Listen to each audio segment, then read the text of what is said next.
welcome to What's Up, Etown. It's Captain Ron, and of course, Jamie. How are you, my friend? Holy, I'm like, you're jammed for this show, eh? I'm just excited. God. I'm not used to doing these so early. I know, right? It feels early today. I don't know. Well, if I did it how I actually feel, I just be like, oh, good morning. Hey, guys. If we told you the actual time that we're doing this, we're taping this at 11 o'clock in the morning. Which is really not early. No, it's not. So it's shameful that it feels like that. But it is shameful. It is shameful. It's all good. How are you, buddy? I'm good, man. I'm just, they're in the midst of the whole reopening, so lots of stuff going on. Yeah, finding out who's going to open in the industry, as for restaurants and bars and things like that. Finding out other businesses that are going to open. So just in that transition, finding out what's going on. So pretty excited about that. It's almost like we're on the eve of determining if Santa Claus is in fact real. Like what's opening and what's not, and 100%. Is it going to be worth getting up tomorrow for? Yeah, and the anticipation, right? Oh, I can't wait. But you got some beer delivered to your house yesterday, did you not? I did, yes, and we are going to post that. We're going to post that. I got some beer from Troubled Monk, which is out of Red Deer. I know, not quite local, but it is Alberta. Yep. But yeah, super excited, and it's fantastic beer. I had a couple last night.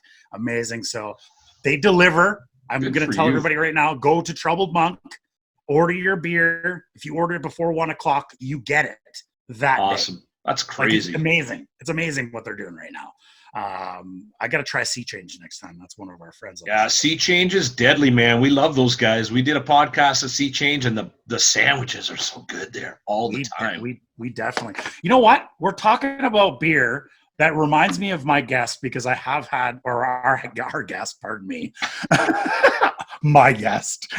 I'm taking the show over, Jamie. That's fine. I'm hitting admit, and you figure it out. Okay, we're gonna invite our next guest. He's from 95.7 Cruz FM's morning show, The Locker Room. Let's welcome him, Mr. Lochlin Cross. Oh, there he is. Oh, look at that handsome devil. Angelically lit. I got volume. Hey. Woo! How are you, Lock? What's going on, buddy? I'm good. Thank you for inviting me. Oh, absolutely, man. It's good to see you again. Yes. And you don't have a face piano in front of your face, so no, not playing. You did bring it with you, though, right? I always have harmonicas with me. You don't have the vest like Blues Traveler where you've got No, I don't. I had a belt, but then beer happened. Oh, okay. The belt doesn't fit me anymore because my wife made it for me when I was in my 20s. Okay. So, yeah. And it's not one of those things where I can put more holes in it. I ran out of room for holes. And then, so that sounds terrible, by the way. Yeah. So we got to put the call out to What's Up Etown listeners. Yeah. If anybody knows how to do leather belt extensions, yes. Lochlin needs your number. I need the extension. That sounds bad too. Well, it sounds better than not having any more holes. Well, I'm not going to lie to you, Lochlin. That sounds like my quarantine as well. Like I said in the last show, I said all I've been eating is pulled pork and everything else that's in my fridge. Yeah, I'm lucky. I've got a family situation, right? So I've got my girls at home, and then we're preparing meals. Right. So it's been actually, if anything, we're eating. My drinking has gone up exponentially because the family's home, and so there's the family's home. There's because I see them more. There's a lot of I'm going to go in the basement and let you guys deal with this. It's so true. The drinking. It was my parenting strategy. Before we brought you in the show, we were talking about beer, and I kind of transitioned into you because I know I've had a couple of beers with you over in different places, and like you said, playing your face piano in different venues around town. You got to be missing that too. I mean, I know you got your show every morning. Are you just playing the face piano like on the show now, just because you miss it so much? No. Grant and Jimmy would kill me if I pulled that thing out all the time. They hate it because quite often I'll play along over a song, Right. and it's just it just ruins their day. Well, So, we were fortunate enough to get a quick solo from you when we did the Cruz FM Bingo Tunes game. Got another one I don't know if coming you up remember. soon. I don't remember if you remember doing that. I was sober. I would okay. Just because those two assholes were drunk off their face. I had to drive. So I lost the rock, paper, scissors. So I had to drive. So those two got lit right up. And then I just assumed because you guys all dropped the little person that you were all drunk. We trashed that cabinet. It was awful. I mean, it was entertaining, but it was awful. No idea what we're talking about. But Jimmy got up to do his twerking part of the interactive bingo night, and he's on there doing his thing. And the thing everybody doesn't know about Jimmy is Jimmy's the little person on the show. He's only 4 feet tall, but he is a what's the best way of putting this? He is a solid piece of human. Like, he weighs more than my wife. Like, he is the thick boy. You're right. He's totally thick, right? Like thick man, you know. Yeah. So it's always funny watching people try to pick him up, because it's always like they always have this idea. Well, I'll just gonna throw him over my shoulder, and it's always like, holy crap! So he got on there and he starts doing his thing, and all of a sudden, the middle of the cabinet, this cheap IKEA thing, it folded, and he went flying backwards. Live on this Bingo Tunes, and it just made the craziest noise because you guys threw our mics up, and it's a metal cabinet. Anyway, it was very entertaining. And you know what? We can never plan this shit, but it always happens. Yeah, always happens with him. It was pretty WWE for sure. Yeah. Your show is all comedy. Your show is all comedy. Well, we try. We love it, man. We try. We definitely try to be. And that's the one thing that we. And I don't know how other radio stations have sort of approached the pandemic and the lockdown, but we had a conversation before we got on the air, after everything went crazy, and we sort of thought, you know what? Listen, things are going to change, obviously, and we have to present information that people need to get through day to day. But I think we got to keep the show the same, like maintain the same consistency, and just do what we do, and just three idiots on the radio. And we've gotten a lot of feedback from people that suggest that was the right move. Like, they're like, thank you we wanted this normalcy, and it's good to get a break from the chaos and all that. So so that's what you get that everyday stupidity if you tune into the locker room on Cruz. So wow, and that's what it is. It's got to be a break, right, Jamie? Like, it's got to be a complete break from what we're dealing with. I mean, let's face it, it's pretty stressful for some people out there. And, you know, when I watch TV or I listen to the radio, I want a break from all that. If I want to listen to the news, I'll listen to the news. You know what I mean? Yeah. Well, and all this news is causing anxiety. Yeah, it is. Like, I agree. It's so stressful, and the slow return and the lack of answers, and people are out of work. Their businesses are going down. Like, there's a ton of problems out there. Yeah. They're living with people full time that they might not want to live with, right? Yeah. Like, there's just so many situations outside of your own that you have to be aware of. And if we can provide a bit of a reprieve from that, then that's a good thing, right? No, I agree 100%. And that's what I mean. Like, every time I've tuned in or watched some of your stuff online and stuff like that, it makes me laugh. And that's the best. Oh, that's good. That's why we're doing this, Lochlin. That's why we want to have fun with people. We want people to know things about local celebrities in town that they maybe don't know. You know, just I could find a local celebrity for you if you need one. That'd be good. Probably not today. Hey, the station's probably pretty empty these days, I bet. Yeah. Well, what they've done is they've taken us and sequestered us from the rest of the staff. Okay. So there's only jocks in the building. So everybody else is working from home. And I guess they could have done it the other way, but it would have been way more involved technically to get like broadcasts from home, right? So that's they did. So yeah, our staff has made a huge sacrifice to keep us on the air, which we're not naive to, right? Well, 100%. Yeah. I do have a question actually about that I've had a couple radio guys on the show, but I'm curious, how are you guys doing that with microphones? Because obviously microphones are shared, right? Like, I mean, in my house, I have the same microphone. Do you just have a new sock every time? So just every jock has their own sock, slides it over the microphone. Yeah. And we wash them, right? We Okay. run them under the tap. And has that always been, or was that?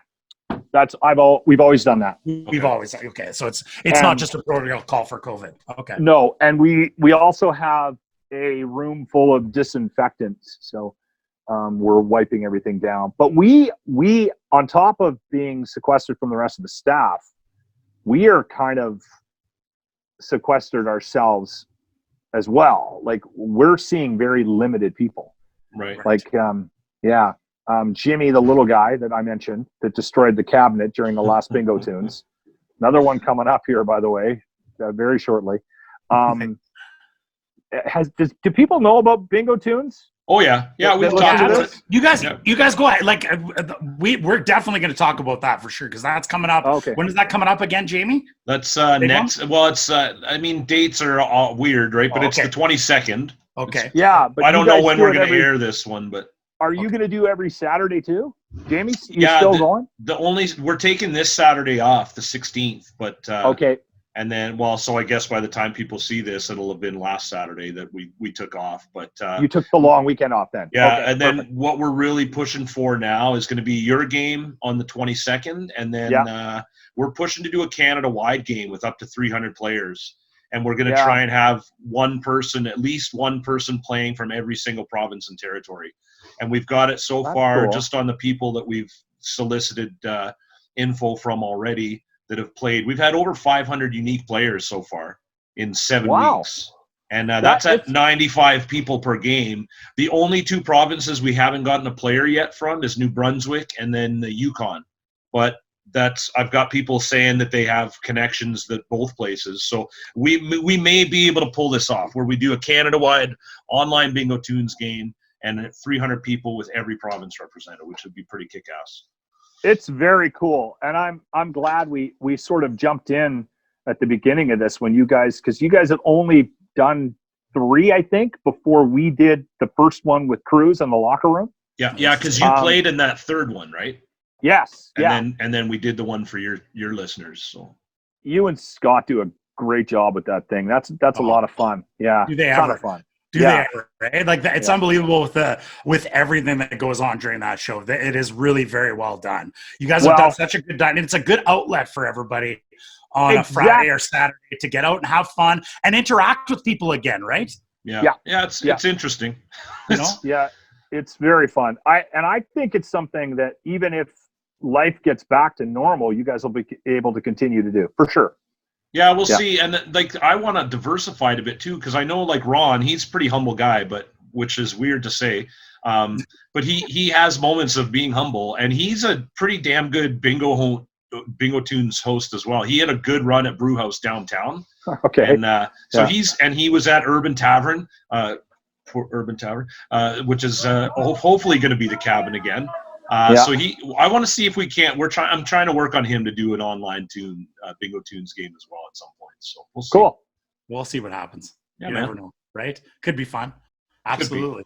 Yeah, no, I can't. I'm going to try to get in here. I'm going to try to get in on that Friday one for Cruz. We'll see if I can get in on the old the show there. I know a guy. You know a guy? Perfect. That guy's a fucking asshole. Wink, wink, wink, wink, nudge, nudge. Yeah. Awesome, buddy. Well, we were looking. I was, doing a little bit of research on you, trying to find out some different stuff and what questions we can ask you and things. I mean, you have done a boatload of stuff in the radio business, which is really, really cool. The diversity that you've done in the business, which is really neat. I'm just interested in like what your favorite part of it is. It the on air stuff, or is it both? Is it kind of a mixture of both? I got into radio because of on air, and then I was also I was married young, I met my wife when I was 21, and we got married when I was 24. Had our first daughter when I was 27, and I got the year I got married is the year I got into radio officially. So I went to Vancouver, was there for a couple years, did the BCIT course, then got my first job in May or June of 1994, and I went to Edson. And then I was there for 8 months. I was in Fort Mac for 8 months, and then I was in Prince George for 2.5 years. And when you start out in the business, you don't make a lot of money. And there doesn't seem to be a lot of light at the end of the tunnel. Like you can make very little money for a very long time in the business. And it's tough, right? Especially if you're starting to raise a family. Right. So I started to panic, right, about the possibility of making $30,000 a year for the rest of my life. Right. So I looked at management as a way to have a car. Right? Everything's a trade-off, right? Yeah. So because it looked like managers had cars. So right. I started to work at that sort of angle, and my on-air continued while I was pursuing a management career, right? But I wasn't pursuing like morning shows or big drive shows in bigger markets. I was looking at being a program director. Right. I got that opportunity when I was in Winnipeg, and then I got moved to Edmonton. I got headhunted, and I was here for about 18 months as a program director, not on the air. Okay. Worst 18 months of my life. It was at K-Rock. I am not wired to be a manager, and the rest of the world doesn't deserve me as a manager either. Fair assessment. yes, it's my assessment. I love that. But there's a lot of people, Lochlin, that wouldn't point their fingers at themselves like that. I mean, that's good for you. I mean, there's lots of managers that I've worked for that are still managers that should not be managers. Yeah, that's true. You know what I mean? I'm way too blunt and honest to be managing people, and people are way too sensitive to be managed by somebody like me. So it was the best thing that happened to me was to get shit canned, because it got me back on an on-air track, right? Right. And then that's when I went over to the Bear, and then I've sort of been pursuing an on-air, and I'll never manage again. That 18 months almost killed me. And I made a lot of mistakes, but I also I think I kind of got a raw deal, but that no one needs to. We don't need to get into that. I know what you're saying. I know what you're getting for sure. 100%. So I mean, definitely on air is the thing that you love the most. And I always wanted to be on air, right? Mm-hmm. But when you're making no money, you kind of freak out, right? Yeah, and of course. This is a hard industry, man. You got to move around, and it's not easy. And I've seen a lot of really talented people, die in Lethbridge, right? Right. Where they just 100%. And that's it. They're working for in a format they don't love. Mm-hmm. They're working for very little money, and they're not getting a call up to the big times, and the bigger markets, and they just get out and go sell cars or something, right? Definitely. Because then I guess from K-Rock you moved on to the Bear, which was, I mean, for lack of a better word, your coming out party, I guess, sort of. The Bear, I mean, the show went through the roof. I know that. I had a huge show in Prince George. Okay. And I had an even bigger show in Winnipeg. I was on Power 97 while I was a music director and program director. Right. Okay. I started the locker room in Power in Winnipeg. Oh, really? Okay. I didn't know that. Okay. Awesome. In the 2000s, in the early 2000s. So I just did what I did in Winnipeg on Power on the Bear. And the thing about the Bear, which was good, was I wasn't building an audience on a station nobody knew about. It was like there was already a healthy fire. I just needed to throw gas on it. Yeah. So yeah. I had a monster show on the Bear. But yeah, no, I'd always been on air as a programmer, right? So I had my chops. I had a couple of opportunities to get out of programming and do the on-air thing. When I started to get some attention in Winnipeg. Actually, I started getting calls and stuff like that from other markets when I was on Power. Right. But yeah, and then I was at the Bear, which was a great experience for 6 years, I think, 5.5, 6 years. Yeah. And I got the sense that I wasn't going to get a morning show opportunity. Right. Just sometimes people see you in a spot and they can't see you past that spot. Yeah. Right. So I kind of picked up on that. Mm-hmm. And I took a jump to Cruz. And I brought the locker room over here. Yeah. Awesome. Yeah. And amazing. This is the best incarnation of that show. Nothing against the people I've worked with in the past. But no, this is just taken off for me. Awesome. Jimmy's Jimmy. He's awesome. He knows his role. He's a walking billboard, for Christ's sakes. Yeah. When you roll into a bar with a midget, right, and a 6 foot stupid guy, you get people's attention. And Grant, who they threw on with me shortly after I got to Cruz, and he was on Hot with Ryder and Lisa for about a year, I think, just shy of a year.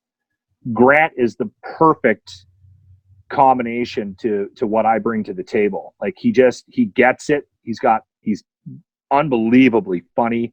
He's a great writer.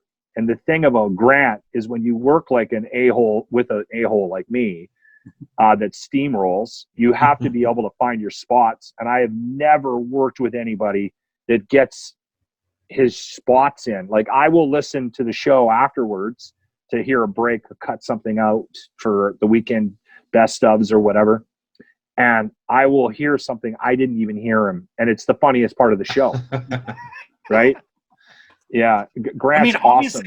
That obviously is very interesting. I mean, obviously the chemistry between you guys is really good. How important is that in a morning show? It's got to be super duper important. Like can there be morning shows where they all hate each other? Can that actually happen? It happens. And quite often I think you can hear it. Like I can listen to something and I can tell you immediately if they get along. I can tell you if they drink beers after the show together. Right. Give me one break for 2 minutes and then I can tell you. Wow. I think it's integral. I think chemistry is the most important thing. Right. Yeah. If you don't have it, man, you're in trouble. And it's not something you can easily just like, well, we'll work on it. All right. Behind the scenes, we'll do some, we'll send you guys out to do some team building exercises. Yeah, no. Throw some axes indoors somewhere. Yeah. Well, that's have a drink. That's what I think. I mean, it's got to be hard. Those type of shows must be so hard. I think it would be harder to do that than just get along with everybody, right? It's like, it just makes sense. Well, a lot of times, Ron, what'll happen is egos get in the way, right? Yeah. And I don't know if you know this, but generally speaking, people in radio sometimes have an ego. Imagine that. Come on. Yeah.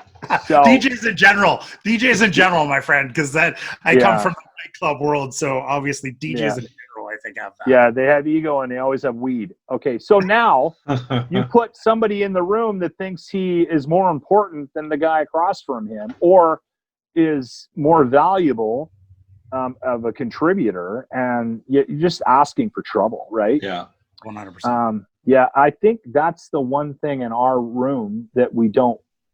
I mean, we have egos, but we all also know that each of us has a role to play, and we all bring something different to the table. And if you are the type of jock that is insecure, and you're worried about, check it out.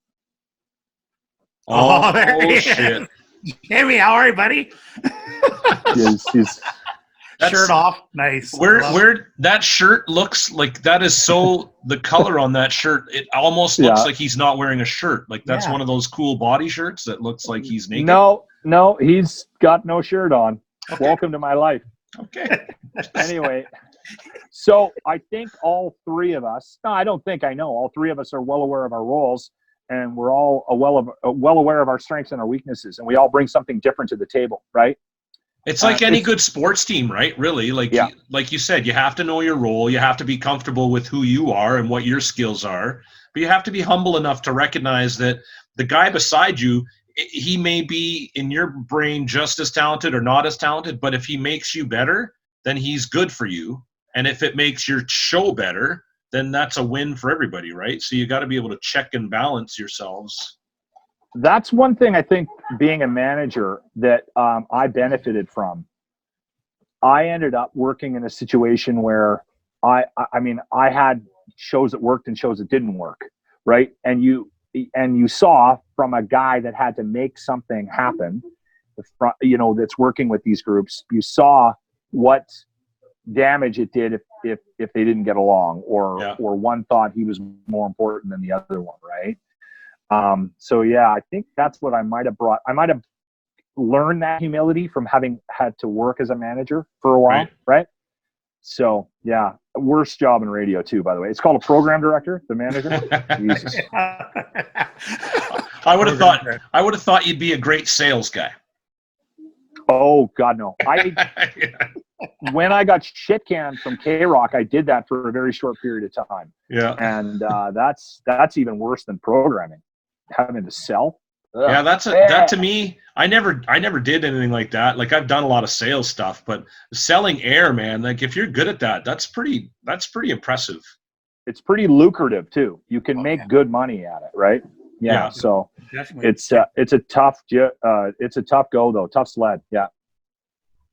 So obviously, I mean, with your show, and I mean, obviously the big shows you've had in Winnipeg and Prince George, you've interviewed a boatload of people, I'm sure, over the years.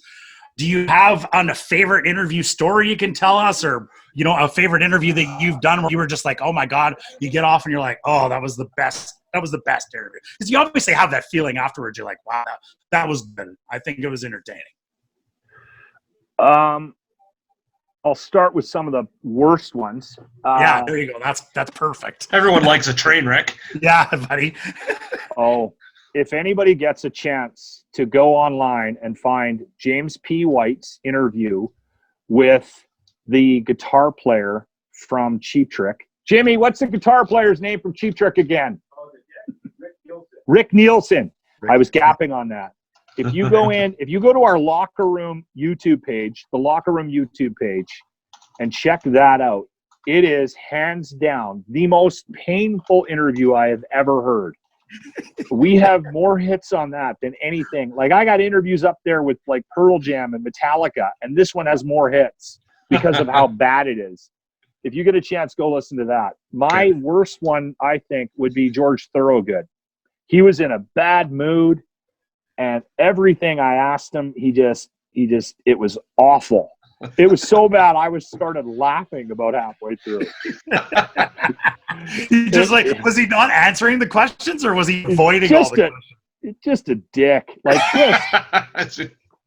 Yeah, I mean, I'm asking him about drinking, and he's like, just because I write songs about it doesn't mean it. Just stuff like that, right? Like just total, like blocking stuff, right? Right. Matt Good and I, depending on his medication levels, used to fight all the time, and he was a nightmare because you never knew what kind of Matt Good you were going to get. But they were entertaining because you could tell there was like sometimes that awkwardness is funny, right? Like it can be for the audience. So I never shied away from an interview with Matt. There are guys I'm not going to interview, like Tyler from Theory of a Dead Man. I mean, just has absolutely nothing to bring to the table. Like I've had better conversation with Lamps. Like, so I would just stop. Like I just said to the music reps, I'm like, no, just leave him in the van. I'll talk to the guitar player. At least that guy's got something to contribute to life. Anyway, I don't know why. And he was always trying to be something that he wasn't, or cooler than he was, or something. And I don't relate to that, right? Yeah. I interviewed Aaron Lewis from Stained. Oh, wicked. And I've never interviewed anybody stoned or like more stoned in my life. Like we allowed him to smoke in the building. This was a long time ago. And he must have smoked 5 joints in like 15 minutes. It was like he just chain smoked weed. Wow. So that was a weird one. The one that surprised me the most, because I'm a Metallica fan, but I've never been a Lars fan, was my interview with Lars. Lars was so freaking cool. And I ended up doing like a 20, 30-minute interview with him, but that was unexpected because he's kind of wingy, right? Like if you know anything about Metallica, it was unexpected, right? And I had asked for James Hetfield, and I didn't get him, so I was disappointed. So I was kind of disappointed going in. So I think that might have been part of it, where I was like, this was really cool. Like, I actually have a lot more respect for Lars now that I sat in a room with him for 15, 20 minutes. That's cool. I interviewed Chris Cornell when they did the Audio Slave record. I got sent down to Los Angeles and interviewed all the guys, well, the 3 guys from Rage, and then Chris Cornell. And that was I don't want to make it sound bigger than it is, but it was kind of a spiritual kind of thing for me. I still think that's one of the best rock records ever released. That first Audio Slave album. Awesome. Yeah. Audio Slave. So good. And getting sent down there to do it. That's pretty cool. Like, so you were in the same room with them, interviewing them. Yeah. Well, what ended up happening with me was I kind of got a bit of a name for myself on the interview front in Canada back in the day when they did the world album premieres. Okay. So the record companies there was about 3 or 4 of us. Lochlin Cross is one that did a lot of them. And we were kind of on a list of guys that would get sent to do these big interviews. They stopped doing them. Yeah.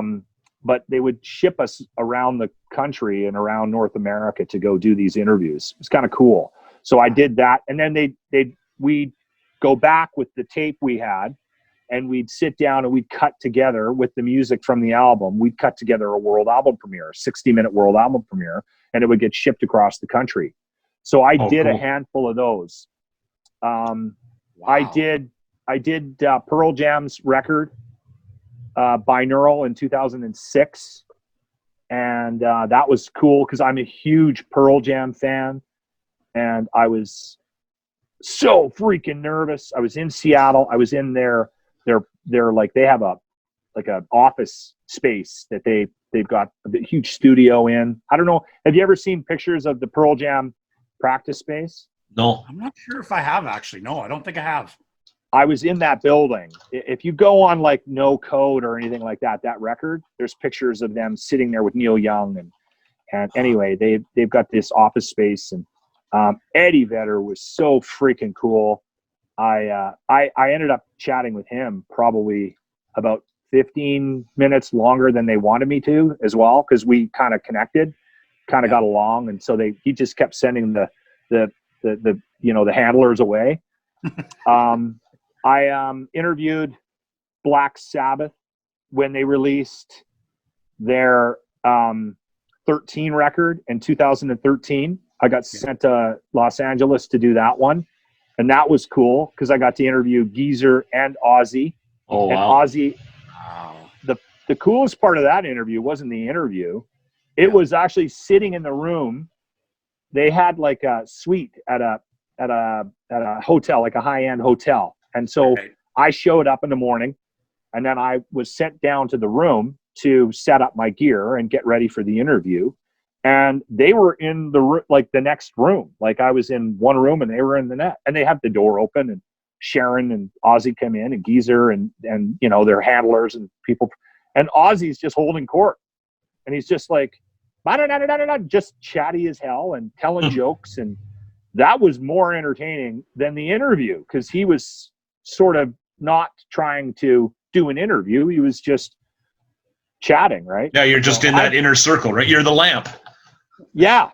I've done some really cool things in this business, and I've been very, very lucky. A lot of those world album premieres have gone away with the dodo bird. They don't do them anymore, so that those opportunities gone. And I don't get to do a lot of interviews anymore, but I still love doing interviews. That's probably one of my favorite things to do in the business, actually. And well, I'll tell you what, I'll make an exception, Locke, and anytime here in the next 30 or 45 days, I'll talk to my agent and make myself available if you'd like to do an interview. Awesome, Jamie. Have your people talk to his people. He'll look it up. Yeah, talk to Scott Parsons. He'll book my time. Yeah, that's funny. Well, Locke, we really appreciate you coming on the show, man. We really appreciate it. That's cool. I was actually bitching because I never get to do podcasts. And Jimmy, who I brought into the business, who's fairly new to the business, gets asked all the time and loves it when he gets asked, so he rubs it in all the time, like, got on another podcast. How many have you been on? But I've actually been asked to do a couple here in the last little while. So this is cool. So there you go. Yeah. Very cool. Thank you for inviting me. Oh, hey, no problem, man. So we usually end the show. We do 3 questions. So we're going to spring 3 questions on you. We're going to see what you think. They're questions about Edmonton. So we're going to spring those on you. We'll start with the first question. What is your favorite restaurant right here in Edmonton? Past or present, actually. Past or present, too. You know what? I really like Pagalak, but I think they're done. I heard that. Yeah, Pagalak is done. And Doan's, too, hey, on Doan's on White Ave in Old Strathcona. Unbelievable. Yeah, you know what? That's the sad part about this pandemic, man. I think we're going to lose a lot of really cool little places. Yeah. We might go for a beverage here because things are starting to open up. Things are creeping open, right? Yeah. And MKT isn't too far away from the radio station. Yeah. Oh, yeah. MKT is a beaut. I like MKT. In St. Albert, my girls love Jack's Burgers. Okay. So that's a spot that we frequent occasionally. That's the daughters that they'd be upset with me if I didn't mention that. I've never been. I've never had Jack's. No. Is there one? There might not be one outside of St. Albert. I think they have more than one. There is. Oh, St. Albert, hey. It's a good burger, man. I grew up in Sherwood Park, so. Okay, yeah. There's always that. The battle. Right. It's awesome. I like that pasta place in Sherwood Park. I've been there a couple of times. Oh, yeah. What's the name? The one that's right in the heart of by the Sherwood Park Mall. Yeah. Which one is it? What's that called? I can't remember. I haven't been in Sherwood Park in a while. Pasta Pantry. Yeah. There Yeah. And that's fun decent. fact, that's in the same strip plaza as Shane and Damian Young. Do you remember those guys? The brothers, no. Shane and Damian. Ron, do you remember those guys? Damian was on the riverboat last year. Yeah. So I did karaoke for those guys back in, oh my God, in the late 90s, early 2000s, and those 2 guys owned a bar, and it was in the same parking lot as the Pasta Pantry. What's going to happen with karaoke? Nothing. Absolutely nothing. Well, there's no karaoke on the horizon anytime soon. No, I can't. No. I mean, what are you guys going to do? How would you I guess you could sanitize the mic, I guess. I don't know. I'm looking at some of the angles I'm looking at is to find a cheap line on mics where people could either buy them at the start. Maybe $20. Here's your mic. You own it now. Yeah. Or if we're allowed to do some kind of mic rental, or even the old, the Legion, where hey, here's my driver's license. Okay, here's your microphone for the night. And then when you're done with your songs, you do 3-4 songs, or when you're ready to leave, you switch it back, and then we take the head off and disinfect. I don't know. But now, I mean, they're saying straight up, they're saying no karaoke, no singing, no dancing. Yeah. And so that's at best stage 3, which is end of June. So no karaoke anytime soon. Which kills my business as well, right? So yeah, that's tough for you guys. Yeah. I think that it's sad because I've seen the karaoke crew and none of them look like they carry any diseases. No. You know what blows me away though, Lochlin? I've been doing karaoke. I've been in that business for 25 years. That guy's a karaoke guy right there. Yeah. Well, I'll tell you, Grant. I know Grant thinks he can sing. Grant he's a king. He's the best singer I've ever known. His rendition of Creed was is nice. It was god awful. Yeah. Interesting. It was nice. I would actually have loved to have had him at one of my karaoke shows. But I've been doing karaoke for 25 years and on shared microphones, and I clean my mics every week or two, like the community mics. And the amount of shit that comes out of them is pretty mortifying. And I know there's a lot of companies out there that don't clean mics. Where like I've talked to a couple of karaoke hosts where like, you can clean them? And oh my God, no. But I must be immune to everything because you know what? I'm fairly normal. Like I don't get sick very often, and we talk about that, right? Like you can't over disinfect your life and the world, and I think you kind of need a little bit of dirt, right? Yeah, like you do. Yeah, you do for sure. We have a plan to save the planet. We're going to get everybody to walk through Jimmy's den of sadness, where all disease goes to die.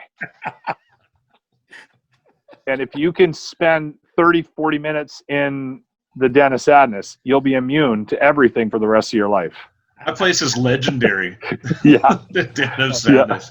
Yeah. Okay, so we got registering online. we got to get back. So the What's Up Etown top 3. So favorite joint, you got that. What's your favorite festival in and around the Edmonton area?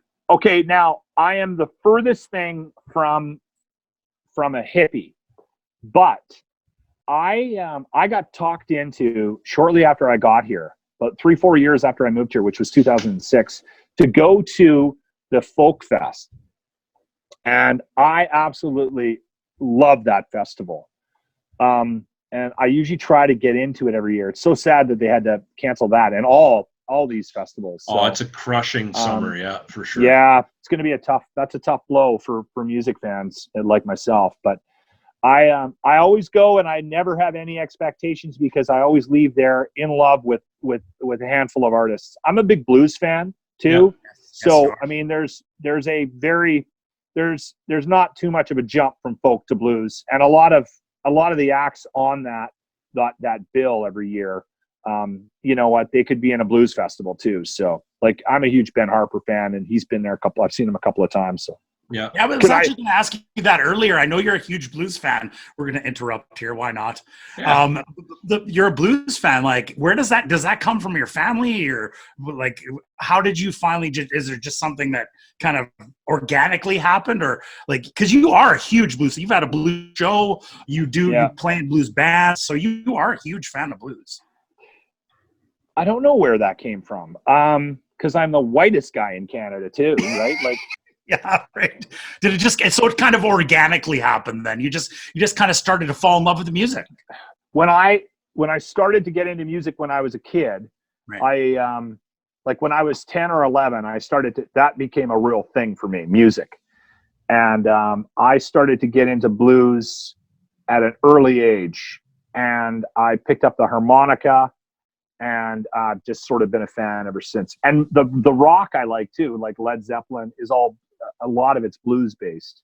Right. So I've always just sort of gravitated towards that progression in music. So awesome. Yeah. We've never classic rock. Half the stuff we play on the air is blues, right? Like, you know what I mean? Yeah. 100%. Well, we've never done this in the middle of the top 3, but you said you have your face piano with you, right? Is that correct? Oh, do you want me to play a little bit? Would you mind playing a little bit? I don't want you to, but I mean, I'm not going to say don't. Jimmy, you hold on to this. Come over here. Jimmy's going to hang on to this. Okay, Jimmy's going to go. Yeah, perfect. Cameraman. This is our first live performance on the show, by the way, Loch. Okay. I just got to dig a harp out here. Hang on. Yeah, no problems, buddy. No problems. Hang on. Make sure you clean it. Yeah. Oh, yeah. I clean my harps all the time because I get cold sores from them. Long story. Yeah. Oh, goodness. Hang on. I'm nervous. He's finding the perfect one. He's like, how many do you have? You know what? I'm missing one. The one that I wanted. Oh, no, there it is. Oh, there I have, I don't know, blame Jimmy. 15, 20 of them. 15 or 20 of them. Wow. Jimmy's my Jimmy comes to all my gigs, and right before I start playing, runs up to the stage, no matter where I am, who I'm playing with, and will yell out, "What key are we in?" because he knows, and everybody in the bands always know I have no idea what key I'm in, right? Because I'm a complete hack. But that's awesome. All right, here we go. Lochlin Cross. Lochlin Cross.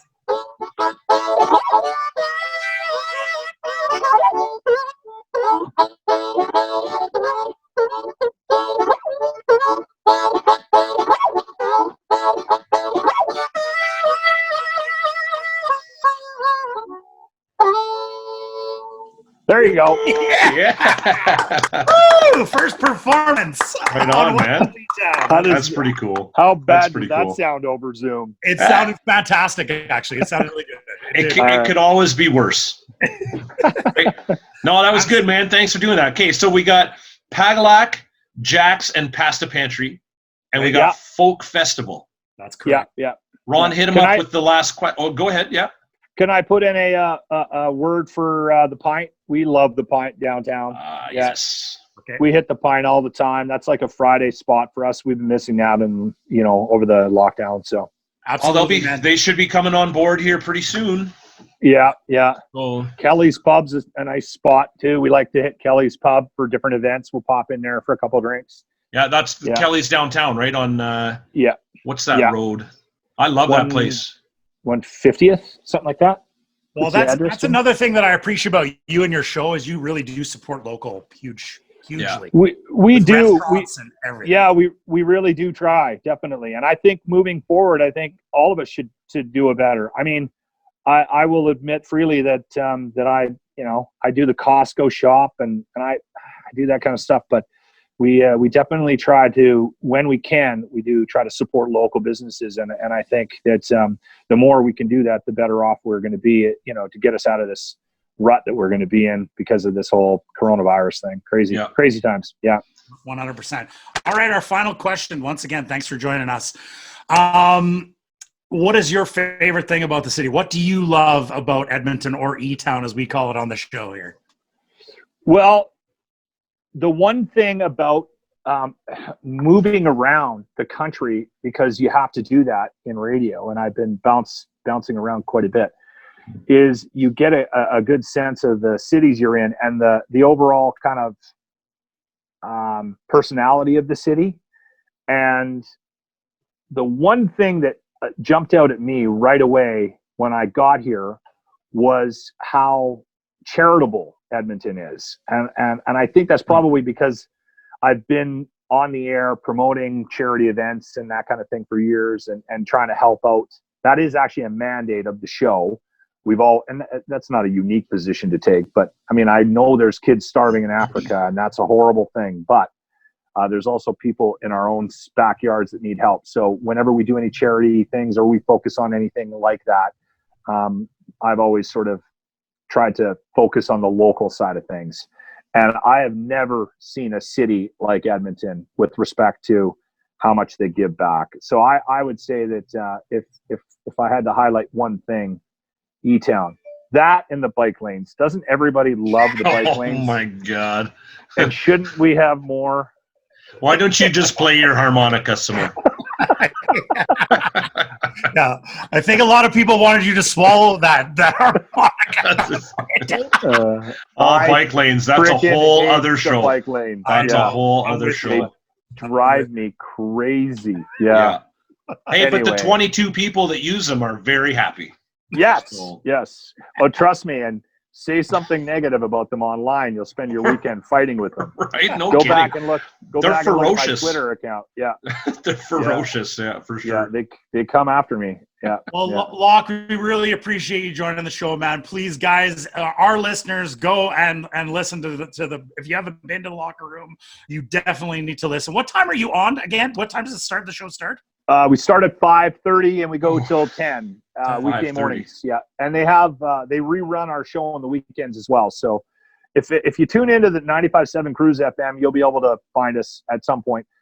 We also have a podcast. Awesome. not unlike the one we're listening to right now. Absolutely. But we take the show and we cut it up and repurpose it, and we put that out every day too. So if you miss the show, you can listen to our podcast is on all the podcast platforms and iTunes and all that good stuff. Yeah.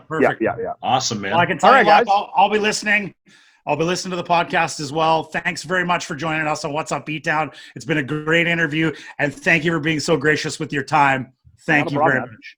Awesome. Thanks. Bingo tunes. It's coming. Tomorrow Stay night, tuned. Danny. Mr. Entertainment's Facebook page for all the details. How do I hang up? No, don't hang up. We'll hang up on you. Okay. Absolutely. Okay. Take care, Thanks, brother. everybody. We'll see you. How do I get rid of you guys? You're on my phone still. All right. That was awesome talking to Lochlin Cross from Cruz FM. Wow. He is such a professional, man. Like, he just knows his stuff. He's done so many great things in the city and outside of the city, like finding out more about his career and, being in Winnipeg and how big the show was, and doing some of the interviews like Pearl Jam and Metallica, and, he's taught to everybody, man. That's pretty cool. Like, to be able to look back and have those memories, like, that's pretty sweet. Very, very cool. Had our first live performance on the show. Like, incredible, which we have more live performances coming. Stay tuned for details on our Facebook page. I could do without ever hearing the term face piano again. Right? Face piano. Yes. I think if we watch this podcast back, I think that word got used probably 15 times. Which is perfect. Yeah. Perfect. For sure. Like, it's now a term. Like, that's a thing now. 100%. Right on, buddy. Well, lots of great things coming up on the show. Definitely check out our Facebook page. Check out YouTube, where our everything's up. We're doing the happy hour hot stoves. We've got a couple more of those coming.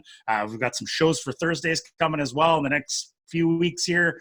Lots of great stuff coming on the show, guys. Please check out the Facebook. Check out the YouTube. Once again, guys, on behalf of Jamie, my name is Captain Ron. Thanks for joining us on What's Up, E-Town. We'll see you again next week.